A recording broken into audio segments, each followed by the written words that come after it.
Pagi itu, Rahman duduk di teras rumah dengan secangkir kopi hitam di tangannya. Matanya menerawang jauh ke hamparan sawah yang membentang di depan rumah sederhana orang tuanya di desa Kalibening. Ia baru saja kembali ke kampung halaman setelah bertahun-tahun merantau di Tangerang. Sejak pamannya menutup bengkel akibat penyakit yang tak kunjung sembuh, Rahman kehilangan pekerjaan. Hidup di kota besar tanpa penghasilan memaksanya pulang ke desa dengan tabungan yang kian menipis. Rahman menarik napas panjang, mencoba menenangkan pikirannya yang berkecamuk. Seperti sebuah kebiasaan yang sudah melekat, ia mengambil ponsel jadulnya dan membuka aplikasi Facebook. Layarnya retak di sudut kanan, tapi masih bisa digunakan untuk mengakses grup jual beli lokal dan forum warga sekitar Kecamatan Wonosari. Rahman bergabung dengan grup-grup itu dengan harapan menemukan lowongan pekerjaan. Namun, pagi itu, iklan yang muncul di lini masa hanya tentang pakan ayam, motor bekas, atau barang-barang rumah tangga. Hingga matanya terpaku pada satu postingan yang terlihat berbeda. Info loker, dibutuhkan montir motor berpengalaman. Minimal bisa servis ringan dan karburator. Gaji cukup, makan ditanggung. Lokasi, bengkel Pak Sudir, Dusun Giriwarno. Minat? Langsung datang. Tidak menerima lewat WhatsApp. Lokasi, jalan arah hutan bambu. Kalau niat, pasti ketemu jalannya. Rahman membaca berulang-ulang. Informasi itu terkesan lugas, tapi ada sesuatu yang ganjil. Ia memperhatikan bagian komentar, dan satu komentar menarik perhatiannya. Beneran ada yang kerja di sana? Kampungnya itu aneh, tapi rezekinya lancar. Komentar itu ditulis oleh akun bernama Aswarih Kalasan. Namun, saat Rahman mencoba membuka profilnya, halaman itu sudah tidak bisa diakses. Akun itu seperti telah dihapus. Rahman menelan ludah. Komentar tersebut membuat pikirannya bergolak antara penasaran dan takut. Tapi ia tak punya banyak pilihan. Tabungannya hampir habis, dan ia tidak bisa terus menganggur. Setelah memikirkan matang-matang, Rahman memutuskan untuk mencoba. Siapa tahu ini adalah kesempatan yang ia butuhkan. Keesokan harinya, Rahman berangkat pagi-pagi sekali. Ia mengendarai motor Supra tua peninggalan ayahnya. Mesin motor itu sudah sering batuk-batuk, dan Rahman khawatir apakah kendaraan ini bisa mengantarnya ke tujuan. Jalan menuju Dusun Giriwarno tidak mudah. Seperti yang disebutkan di postingan, jalan itu melalui hutan bambu dan nyaris tidak ada penunjuk arah. Jalur tersebut jarang dilalui orang, sepi, dan dikelilingi kebun kopi serta rumah tua kosong. Pohon-pohon bambu menjulang tinggi, membuat suasana terasa semakin mencekam. Setelah melalui tikungan tajam dan turunan curam, Rahman tiba di sebuah dataran yang terbuka. Di hadapannya, berdiri sebuah kampung kecil dengan rumah-rumah joglo berjajar rapi. Jalanannya ditata menggunakan batu alam, bersih tanpa sampah. Udara di sana terasa sejuk, bahkan lebih segar dibanding desa-desa lain yang pernah ia lewati. Rahman menghentikan motornya, mengusap peluh di dahinya, dan memandang takjub. Kampung ini seperti lukisan, terlalu indah, terlalu sempurna. Ia melanjutkan perjalanan, menyusuri jalan utama desa dengan pelan. Di sepanjang jalan, ia melihat anak-anak bermain lompat tali di halaman rumah, sementara para ibu menyapu pekarangan. Semua penduduk kampung yang ia temui tersenyum ramah saat Rahman lewat. Tetapi ada sesuatu yang membuatnya merasa kikuk. Mereka semua tampak seperti sudah tahu siapa dirinya. Di ujung barat kampung, di bawah pohon asem besar, Rahman akhirnya menemukan bengkel yang ia cari. Bangunan itu sederhana, berdinding kayu dengan atap seng. Sebuah papan kayu tergantung di depan bengkel, bertuliskan, "Bengkel Pak Sudir, servis motor, ganti oli, dan lain-lain." Di depan bengkel, seorang pria tua sedang duduk di bangku kayu, meraut bambu dengan pisau kecil. Rambutnya putih licin, disisir ke belakang. Tubuhnya tegap meski usianya tampak sudah lanjut. Kulitnya coklat legam, seperti orang yang sudah lama terbiasa bekerja di bawah terik matahari. "Sudah sampai?" Suara pria itu pelan, tanpa menoleh. Seolah-olah ia sudah tahu bahwa Rahman akan datang. Rahman turun dari motor, Sedikit bingung tapi mencoba menyapa sopan. "Iya, Pak, saya Rahman. Saya lihat lowongan di Facebook." Pak Sudir tersenyum tipis, lalu berkata, "Bisa servis karbu bebek tahun 2008. Rahman mengangguk. "Insya Allah bisa, Pak." "Ya sudah, coba saja kalau memang niat kerja," balas Pak Sudir singkat, sambil terus meraut bambunya. Hari itu, Rahman langsung diberi tugas untuk membantu seorang pelanggan pertama.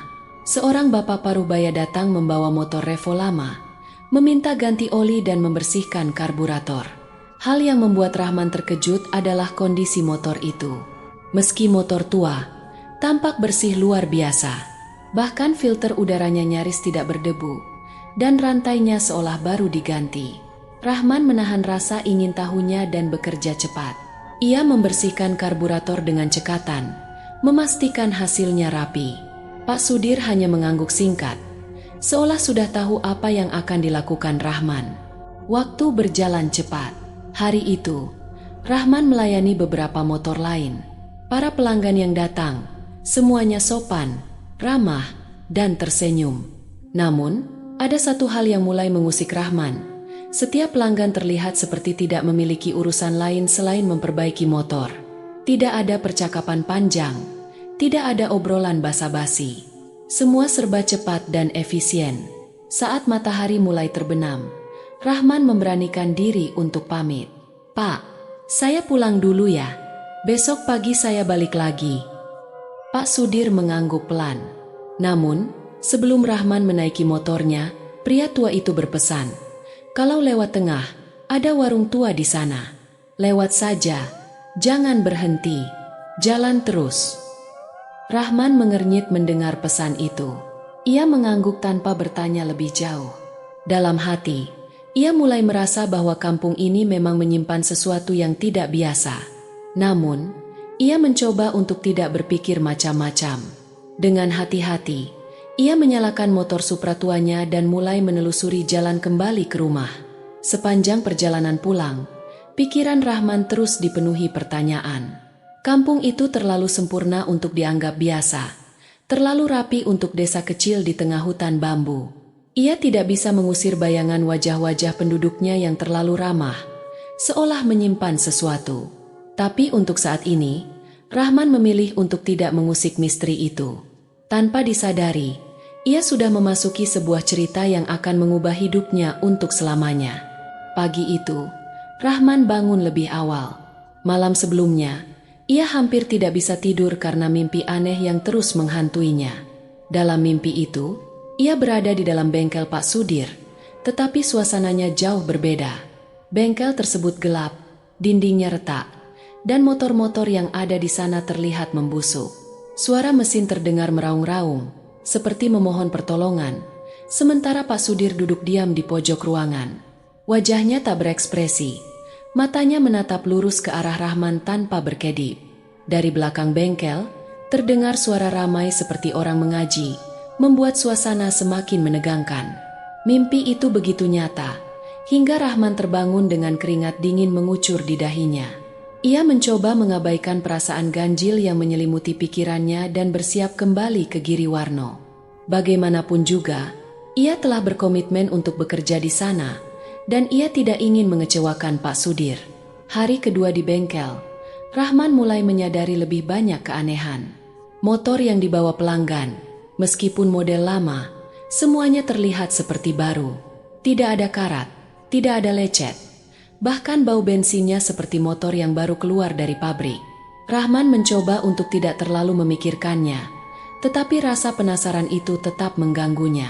Keanehan lain muncul saat ia membantu seorang pelanggan memperbaiki motor Honda Astrea Grand keluaran tahun 1992. Ketika membuka bagian mesin, ia mendapati baut-bautnya dalam kondisi sempurna, seolah-olah motor itu tidak pernah digunakan. Namun, yang paling mengejutkan adalah uang yang diberikan pelanggan sebagai pembayaran. Kertasnya terasa lebih tebal dari biasanya, dan nomor serinya identik dengan uang yang diterima Rahman sehari sebelumnya.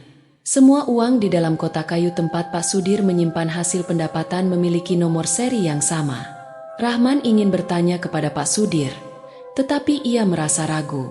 Pria tua itu tampak tenang seperti biasanya, sibuk meraut bambu atau mengamati pekerjaannya dengan tatapan yang sulit ditebak. Pada sore hari, saat istirahat, Rahman duduk di bangku kecil di belakang bengkel. Di dekatnya, ada sumur tua dengan ember timba yang sudah berkarat. Ia berniat mencuci tangan, tetapi tiba-tiba terdengar bisikan dari arah semak-semak di dekatnya. Suara itu terdengar seperti percakapan orang-orang, meskipun tidak ada siapapun di sekitar. Orang baru itu sudah mulai dengar. Entahlah, mungkin belum waktunya. Rahman menoleh cepat, tetapi tidak ada siapa-siapa.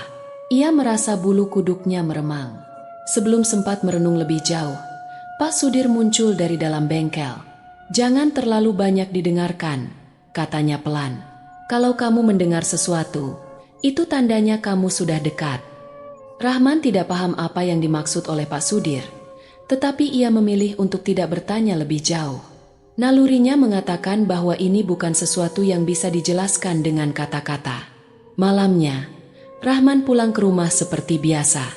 Namun, ketika ia sampai di rumah, ibunya menyambutnya dengan tatapan aneh.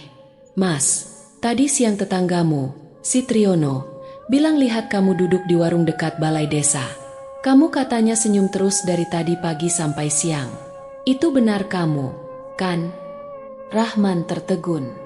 Hari itu, ia sama sekali tidak mampir ke warung manapun. Ia yakin ia berada di bengkel sepanjang hari. Tapi ia tidak ingin membuat ibunya khawatir. Jadi ia hanya tersenyum dan berkata, "Mungkin salah lihat, Bu." Namun, malam itu, Rahman kembali bermimpi buruk. Kali ini, ia melihat seluruh warga Giriwarno berkumpul di tengah lapangan. Mereka berdiri diam, menatap sebuah motor yang menyala sendiri di tengah lapangan. Mesin motor itu meraung-raung, dan di atasnya terdapat sebuah helm yang perlahan-lahan menoleh ke arah Rahman dan tertawa. Ia terbangun dengan tubuh gemetar, merasa ada sesuatu yang sangat salah dengan tempat itu. Hari-hari berikutnya, Rahman terus bekerja di bengkel Pak Sudir. Keanehan demi keanehan mulai terasa seperti bagian dari rutinitas. Semua warga yang datang ke bengkel selalu mengucapkan kalimat yang sama sebelum pergi. "Matur nuwun, Pak, semoga awet." Nada bicara mereka persis sama, seperti diulang dari rekaman. Rahman juga mulai memperhatikan bahwa tidak ada kuburan di desa itu. Di mana-mana, di desa manapun di Jawa, biasanya ada makam keluarga atau setidaknya tanah kosong di pojok desa yang digunakan sebagai kuburan. Namun, di Giriwarno, tidak ada satupun batu nisan yang terlihat. Ketika Rahman bertanya kepada seorang anak kecil tentang hal ini, jawaban anak itu membuatnya merinding. "Kuburan gak ada, Mas. Di sini gak ada yang mati. Kalau meninggal, mereka cuma pindah tempat." Anak kecil itu tersenyum manis dan masuk ke rumahnya, meninggalkan Rahman dengan pikiran yang semakin kacau. Sore itu, saat sedang membereskan alat-alat di bengkel, Rahman memberanikan diri untuk bertanya kepada Pak Sudir. "Pak, Giriwarno ini kok rasanya beda ya dari desa lain? Bersih banget, semua orang ramah, tapi aneh." Pak Sudir tersenyum samar. "Giriwarno itu bukan sekadar kampung. Nah, ini tempat yang memilih hidup dengan jalannya sendiri. Warganya hanya percaya pada apa yang mereka pilih untuk percaya." Rahman ingin bertanya lebih jauh, tetapi ia merasa tidak pantas mendesak. Sebagian dari dirinya ingin memahami tempat ini, tetapi sebagian lagi merasa takut untuk tahu terlalu banyak. Pak Sudir hanya berkata pelan sebelum meninggalkan Rahman untuk malam itu. "Semakin kamu tahu, semakin sulit untuk pulang." Kata-kata itu terngiang di kepala Rahman sepanjang perjalanan pulang. Ia mulai menyadari bahwa Giriwarno bukanlah tempat biasa. Ada sesuatu yang tersembunyi di balik ketenangan dan kesempurnaan kampung itu. Dan ia merasa bahwa dirinya perlahan-lahan mulai terjebak di dalamnya. Pagi itu, Rahman tiba di bengkel lebih awal dari biasanya. Hujan semalam masih meninggalkan jejak embun di dedaunan, dan udara pagi terasa lebih dingin dari biasanya. Namun, suasana Giriwarno tetap sama, tenang, bersih, dan seolah-olah waktu tidak pernah bergerak. Pak Sudir, seperti biasa, duduk di bangku kayu sambil meraut bambu. Ketika Rahman mendekat, Pria tua itu menatapnya dengan pandangan yang sulit ditebak. "Hari ini, kamu ikut saya ke belakang," katanya tanpa penjelasan lebih lanjut. Rahman mengikuti Pak Sudir menyusuri jalan setapak kecil di belakang bengkel. Jalan itu tersembunyi di balik semak-semak tinggi dan jarang dilalui. Semakin jauh mereka berjalan, suasana terasa semakin sunyi. Tidak ada suara burung, angin, atau aktivitas apapun. Akhirnya, mereka sampai di sebuah gardu pandang yang menjulang di tepi lembah. Pemandangan di depan mereka benar-benar berbeda dari yang pernah Rahman lihat. Kabut tebal menyelimuti lembah di bawahnya, membuat segalanya terlihat samar. Tidak ada rumah, jalan, atau tanda-tanda kehidupan lain di lembah itu. Semuanya tampak seperti dunia yang belum selesai dibentuk. Pak Sudir berdiri diam, menghadap lembah itu dengan tatapan yang penuh makna. "Giriwarno ini bukan sekadar kampung," katanya akhirnya. "Ini adalah gerbang." Rahman mengernyitkan dahi. "Gerbang? Maksudnya gerbang apa, Pak?" "Gerbang antara dunia nyata dan dunia tak kasat mata," jawab Pak Sudir dengan suara pelan. "Orang-orang di sini bukan sepenuhnya hidup, tapi juga bukan sepenuhnya mati. Mereka memilih untuk tinggal di antara dua dunia, menjalani hidup yang berbeda dari kebanyakan orang." Rahman terdiam. Penjelasan itu terdengar tidak masuk akal. Tetapi ada sesuatu dalam nada suara Pak Sudir yang membuatnya tidak bisa menyangkalnya. Ia memandang lembah yang diselimuti kabut itu, mencoba memahami apa yang sebenarnya ia lihat. "Semua yang masuk ke Giriwarno bisa pulang," lanjut Pak Sudir. "Tapi tidak semua mau pulang. Ada yang terlalu nyaman di sini, ada yang merasa tempat ini lebih baik daripada dunia luar." Rahman menelan ludah. "Dan kalau tidak mau pulang?" Pak Sudir menatapnya tajam. "Mereka yang terlalu lama di sini akan lupa jalan keluar. Mereka akan menjadi bagian dari Giriwarno, seperti warga lainnya." Perjalanan kembali ke bengkel terasa lebih sunyi dari sebelumnya. Rahman merasa berat untuk mengatakan apapun. Kata-kata Pak Sudir terus terngiang di pikirannya. Ia mulai menyadari bahwa dirinya semakin terikat dengan Giriwarno, tempat yang menawarkan ketenangan tetapi juga menyimpan rahasia yang menakutkan. Di bengkel, Rahman mencoba mengalihkan pikirannya dengan bekerja. Namun, keanehan demi keanehan tetap menghantui pikirannya. Warga yang datang ke bengkel masih mengucapkan kalimat terima kasih yang sama persis, dan uang yang mereka bayar tetap memiliki nomor seri yang identik. Siang itu, Rahman mendengar suara motor mendekat. Ketika ia keluar untuk menyambut, ia melihat seorang pemuda yang mirip dengannya beberapa minggu lalu. Pemuda itu membawa motor tua yang terlihat seperti milik Rahman sendiri. Ia turun dari motor dan berkata, "Mas, saya lihat lowongan kerja bengkel ini di internet. Saya mau kerja." Rahman tertegun.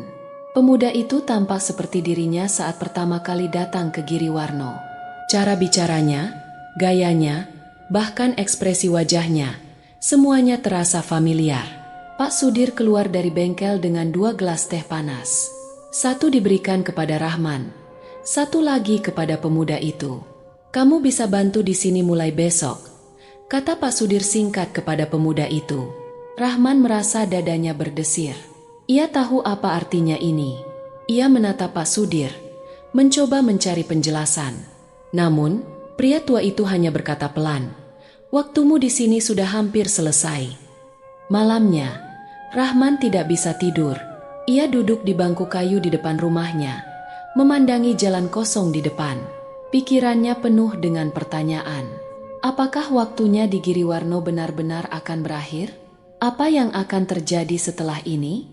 Ia memutuskan untuk menyimpan 1 lembar uang dari kotak kayu bengkel sebagai kenang-kenangan. Namun, ketika ia memeriksa uang itu, ia menyadari sesuatu yang mengerikan.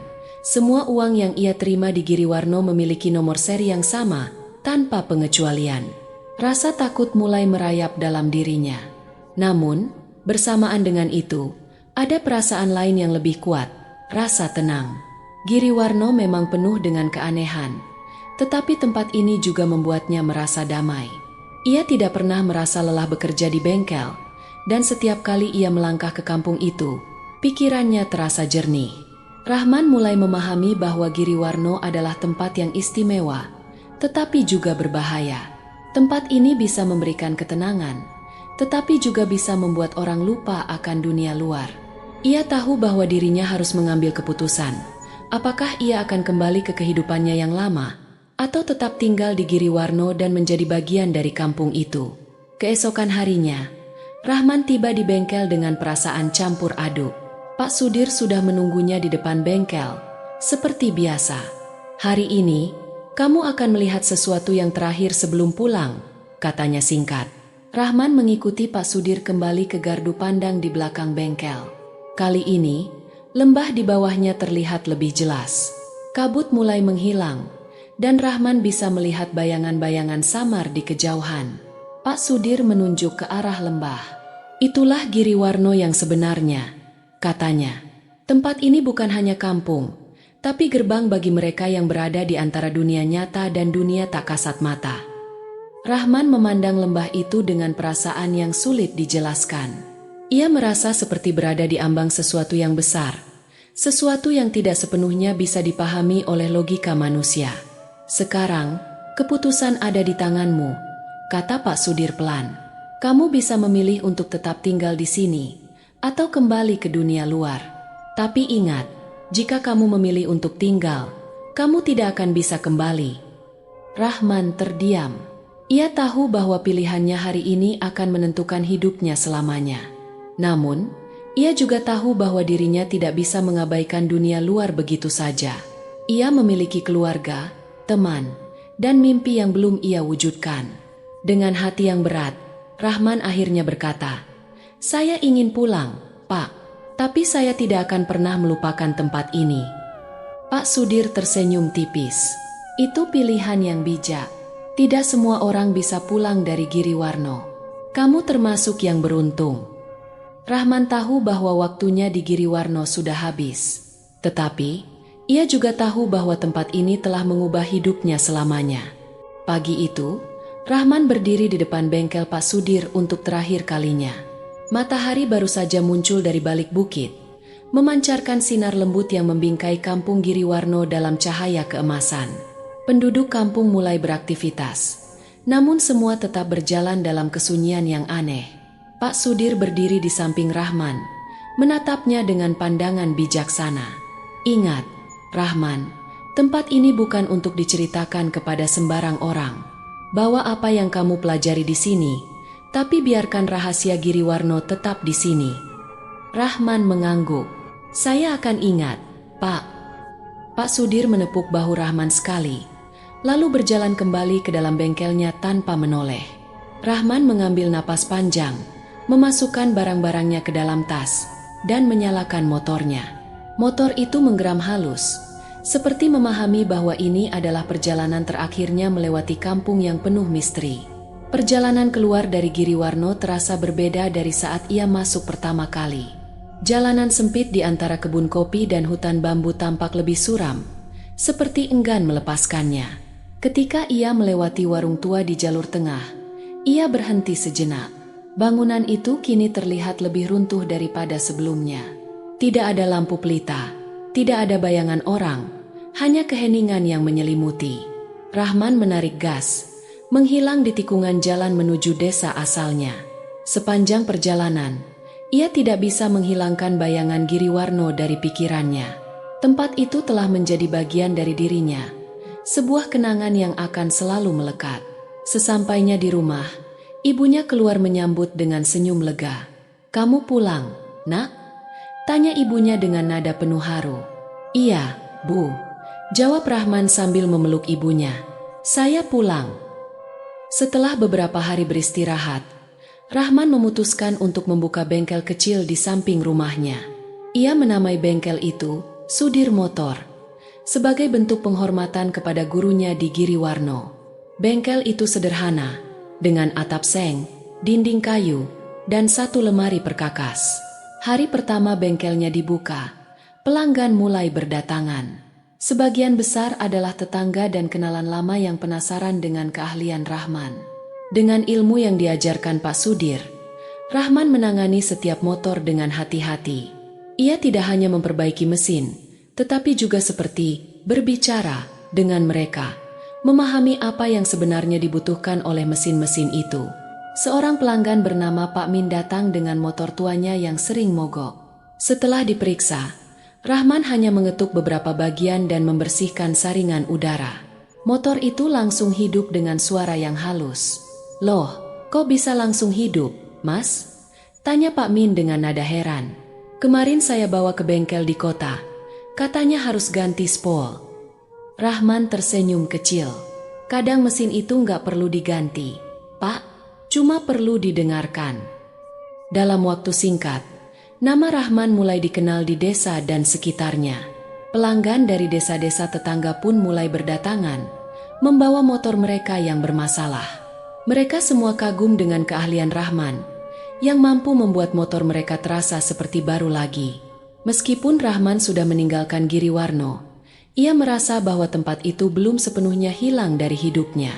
Beberapa pelanggan yang datang ke bengkelnya tampak berbeda dari yang lain. Mereka sopan, tenang, dan selalu membayar dengan uang pas. Motor mereka juga memiliki ciri khas, bersih, terawat, tetapi modelnya seringkali sangat tua atau bahkan tidak dikenal. Suatu malam, seorang pemuda datang ke bengkelnya dengan motor Honda GL Pro lawas. Pemuda itu mengenakan jaket kulit basah karena hujan, dan wajahnya terlihat tenang. "Motorku ini nggak rusak, Mas," katanya pelan. "Tapi entah kenapa rasanya nggak enak dipakai." Rahman memeriksa motor itu dengan teliti. Ia hanya membersihkan bagian dalam tangki dan mengetuk satu skrup kecil. Motor itu langsung hidup lebih halus dari sebelumnya. Sebelum pergi, pemuda itu meninggalkan uang pas dengan nomor seri yang membuat Rahman merinding. Nomor seri itu sama seperti uang yang dulu ia temukan di Giriwarno. Rahman tidak bertanya lebih jauh. Ia tahu bahwa pelanggan seperti ini bukan orang biasa. Mereka adalah jejak yang ditinggalkan oleh Giriwarno, mengingatkan Rahman bahwa tempat itu masih ada di suatu tempat, meskipun ia tidak lagi bisa kembali. Setiap malam setelah menutup bengkelnya, Rahman duduk sendirian di bangku kayu di depan bengkel. Ia memandang jalan kosong di depannya, mengenang semua yang ia alami di Giriwarno. Ia tahu bahwa Giriwarno bukan sekadar tempat. Itu adalah pelajaran tentang hidup, mati, dan keseimbangan. Rahman belajar bahwa tidak semua hal di dunia ini harus dipahami dengan logika. Ada hal-hal yang hanya bisa dirasakan, dipahami melalui hati. Rahman berjanji pada dirinya sendiri untuk menjaga nama baik Giriwarno melalui pekerjaannya. Ia tidak akan pernah melupakan tempat itu. Tetapi ia juga tahu bahwa hidupnya ada di dunia nyata. Ia harus melanjutkan hidup, membantu orang-orang di sekitarnya dengan ilmu yang telah ia pelajari. Di suatu malam yang tenang, Rahman berbisik pelan. "Pak Sudir, kalau Bapak masih bisa melihat saya, semoga bengkel ini tidak memalukan nama Bapak." Hujan rintik mulai turun, membasahi tanah di sekitar bengkel. Rahman merasa damai. Ia tahu bahwa meskipun Giriwarno adalah tempat yang penuh misteri, tempat itu telah memberinya pelajaran berharga yang akan ia bawa sepanjang hidupnya.